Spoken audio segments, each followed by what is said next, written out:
so much for joining me here today for another illustrious story time with Deadpool. How is everybody's day going? Very nice, very nice. What was that? I couldn't hear you over the cheering for me. Thank you so much. I actually don't care, so don't repeat it. Everybody, today we're going to do a very popular story. It's one of my favorites. This story is a beloved bedtime favorite, mashed together with a very profitable licensing agreement. This story is Cinderpool. I like it. There's some energy here. That's nice.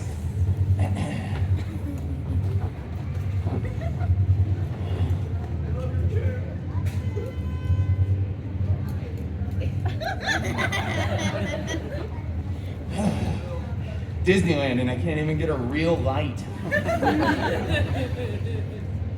Once upon a time, just doesn't feel right when I do it by myself. We should all say those words together. On three. 1, 2, 3. Once You were really late over here.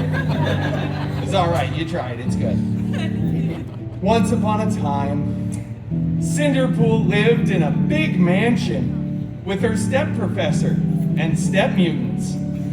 The biggest of those step mutants, Colossus, was always making up silly rules in the mansion like, don't put your initials on other people's leftovers in the fridge, and for the love of Feige, stop hanging your underwear from the ceiling fan. What is wrong with you? Don't you have any...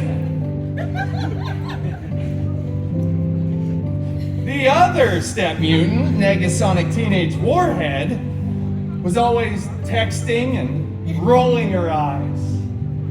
She was so Gen Z. Both of these step mutants were very jealous of Cinderpool because Cinderpool had a much larger fan base. Yeah, that's right. Nobody came to Colossus's story time. One day, an expendable and non-union extra went running in front of the mansion grounds screaming King Thanos was going to have the biggest battle of Phase 3. Yeah, and we all know that was the last important phase. Cinderpool desperately wanted to go to the big battle, but Colossus said, "No. It is too dangerous, and you are not a good part of the team." Then they ripped apart Cinderpool's favorite costume, and Negasonic blasted it with her mind powers. It was so cool, so Gen Z, so on fleek, no cap sigma. Cinderpool was devastated, was vulnerable, exposed, as he stumbled out onto the mansion grounds dramatically. But then he looked up and began to see the formation of a beautiful sparkle circle. And out of that sparkle circle stepped Cinderpool's fairy hairy god mutant, Wolverina. Right, and now I will give you my best impression. Shut up, bub. Oh, fairy god mutant Wolverina, I desperately want to go to the big battle, but my evil step mutants destroyed my costume. Shut up. Find a new costume and stop whining. So with that wonderful life advice, Cinderpool ran to the wardrobe department, got a new freshly laundered costume, and headed to the big battle.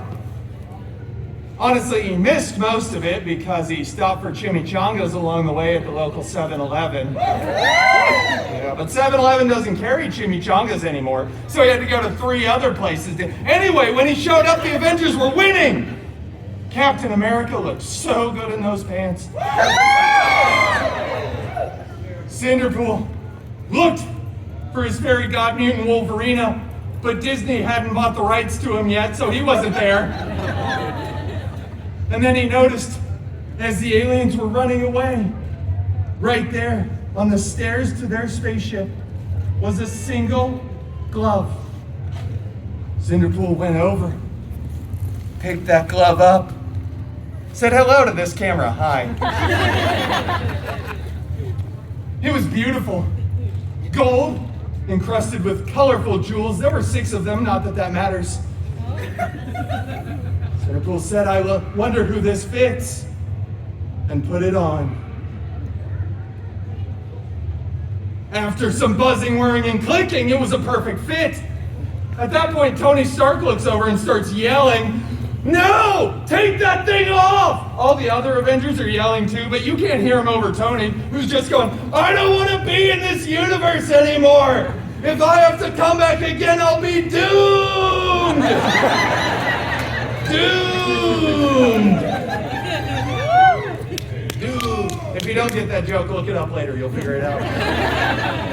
And then all the other Avengers yelled at Cinderpool, do not snap! That kid yelled it too. You know what Cinderpool did? Cinderpool snapped.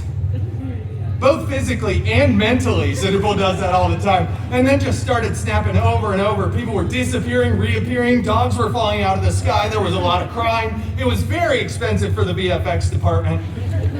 But then eventually Cinderpool stopped. Everybody was back. And Cinderpool was the big hero.